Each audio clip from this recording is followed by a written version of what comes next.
पाठ्यपुस्तक संचयन कक्षा 9वीं पाठ स्मृति पाठ्यपुस्तक के प्रश्न उत्तर। प्रस्तुति समग्र हिंदी। निम्नलिखित प्रश्नों के उत्तर लिखिए। प्रश्न 1 है, भाई के बुलाने पर घर लौटते समय लेखक के मन में किस बात का डर था? उत्तर है, जब लेखक अपने साथियों के साथ झरबेरी से बेर तोड़कर खा रहे थे तभी उनके बड़े भाई ने उन्हें बुलावा भेजा। घर लौटते समय लेखक के मन में बड़े भाई की पिटाई का डर था। वे सोच रहे थे कौन सा अपराध हो गया, कहीं झरबेरी के बेर तोड़कर खाने के कारण तो नहीं बुला रहे।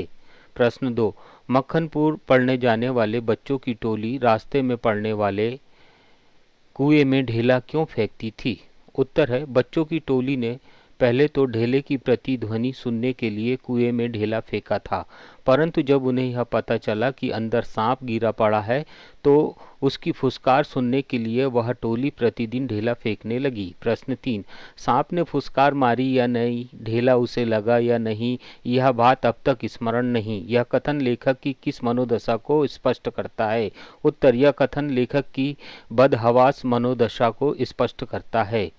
जैसे ही लेखक ने टोपी उतारकर कुएं में ढेला फेंका, उसकी जरूरी चिट्ठियां कुएं में जा गिरी। उन्हें कुएं में गिरता देखकर वह भूल गया कि सांप को ढेला लगा या नहीं और सांप ने फुसकारा या नहीं। प्रश्न 4, किन कारणों से लेखक ने चिट्ठियों को कुएं से निकालने का निर्णय लिया? उत्तर है, लेखक को झूठ बोलना नहीं आता था और वह झूठ बोलना भी नहीं चाहता था। चिट्ठियां बहुत महत्वपूर्ण थी, अतः उन्हें डाकखाने में डालना लेखक अपनी जिम्मेदारी समझता था। लेखक को अपने भाई से रुई की तरह पिटाई होने का भी डर था।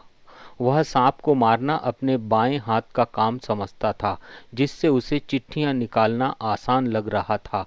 इन्हीं सब कारणों से लेखक ने चिट्ठियों को कुएं से निकालने का निर्णय लिया। प्रश्न 5, सांप का ध्यान बटाने के लिए लेखक ने क्या क्या युक्तियां अपनाई? उत्तर, सांप का ध्यान बटाने के लिए लेखक ने अपने पैरों से कुछ मिट्टी गिराई, जिससे सांप उस ओर लपका और लेखक ने डंडे से चिट्ठियों को अपनी ओर सरका लिया, जिससे सांप अपना फन लाठी पर ही मार सका। अन्य चिट्ठियां उठाने के लिए लेखक ने एक मुट्ठी मिट्टी लेकर सांप के दाईं ओर फेंकी, जिससे सांप उस तरफ झपटा और लेखक ने अन्य चिट्ठियों को भी ले लिया और कुएं से बाहर आ गया। प्रश्न 6, कुएं में उतरकर चिट्ठियों को निकालने संबंधी साहसिक गतिविधियों को अपने शब्दों में लिखिए। उत्तर, कुएं में चिट्ठियां गिर जाने पर लेखक ने रोना धोना छोड़कर साहसिक निर्णय लिया। उसने अपनी और अपने छोटे भाई की 5 धोतियों को एक दूसरे से बांधा। इसके एक छोर में डंडा बांधकर उसे कुएं में उतार दिया और दूसरे सिरे को कुएं की डेंग में बांधकर भाई को पकड़ा दिया। अब उन धोतियों के सहारे लेखक कुएं में उतर गया और कुएं के धरातल से 4-5 गज ऊपर लटक कर सांप को देखने लगा। सांप भी फन फैलाए लेखक की प्रतीक्षा कर रहा था। लेखक ने कुएं की दीवार में पैर जमाकर कुछ मिट्टी गिराई, इससे सांप का ध्यान बढ़ गया। वह मिट्टी पर मुंह मार बैठा। इस बीच लेखक ने डंडे से जब चिट्ठियां सरकाई तो सांप ने जोरदार प्रहार किया और अपनी शक्ति के प्रमाण स्वरूप डंडे पर 3-4 जगह विषवमन कर दिया। इससे लेखक का साहस बढ़ा। उसने चिट्ठियां उठाने का प्रयास किया तो सांप ने वार किया और डंडे से लिपट गया। इस क्रम में सांप की पूंछ का पिछला भाग लेखक को छू गया। यह देख लेखक ने डंडे को पटक दिया और चिट्ठियां उठाकर धोती में बांध दिया, जिन्हें उसके भाई ने ऊपर खींच लिया। अब लेखक ने कुएं की दीवार से कुछ मिट्टी सांप की दाहिनी ओर फेंकी। सांप उस पर झट पा। अब लेखक ने डंडा खींच लिया। लेखक ने मौका देखा और जैसे तैसे हाथों के सहारे 36 फुट गहरे कुएं से ऊपर आ गया। प्रश्न 7, इस पाठ को पढ़ने के बाद किन किन बाल सुलभ शरारतों के विषयों में पता चलता है? उत्तर है, बच्चे प्रायः शरारती होते हैं, उन्हें छेड़छाड़ करने में आनंद मिलता है। यदि उनकी छेड़छाड़ से कोई हलचल होती है तो वे उसमें बहुत मज़ा लेते हैं। सांप को व्यर्थ में ही फुसकारते देखकर वे बड़े खुश होते हैं। बालकों को प्रकृति के स्वच्छंद वातावरण में विहार करने में असीम आनंद मिलता है। वे झरबेरी के बेर तोड़ तोड़ कर खाते हैं तथा मन में आनंदित होते हैं।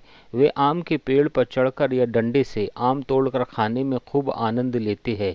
चलते हुए किसी भी पेड़, झाड़ी और जलाशयों में पत्थर मारकर आनंदित होते हैं। प्रश्न 8, मनुष्य का अनुमान और भावी योजनाएं कभी कभी कितनी मिथ्या और उल्टी निकलती है का आशय स्पष्ट कीजिए। उत्तर, मनुष्य किसी कठिन काम को करने के लिए योजनाएं तो बनाता है, किंतु जब समस्याओं से सामना होता है तो सारी योजनाएं धरी रह जाती है।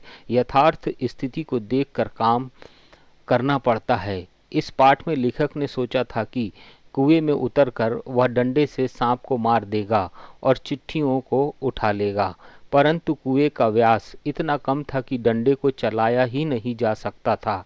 उसने जब अपने और सांप के बीच की दूरी को देखा और कुएं के व्यास का ज्ञान हुआ तो उसकी सारी योजना मिथ्या और उल्टी पड़ गई। प्रश्न 9, फल तो किसी दूसरी शक्ति पर निर्भर है। पाठ के संदर्भ में इस पंक्ति का आशय स्पष्ट कीजिए। उत्तर, लेखक ने कुएं में चिट्ठियां निकालने के लिए कुएं में उतरने का दृढ़ निश्चय कर लिया। इस दृढ़ निश्चय के सामने फल की चिंता समाप्त हो गई। उसे लगा कि कुएं में उतरने तथा सांप से लड़ने का फल क्या होगा, यह सोचना उसका काम नहीं है। परिणाम तो प्रभु की इच्छा पर निर्भर है। इसलिए वह परिणाम की चिंता छोड़कर कुएं में उतर गया। धन्यवाद।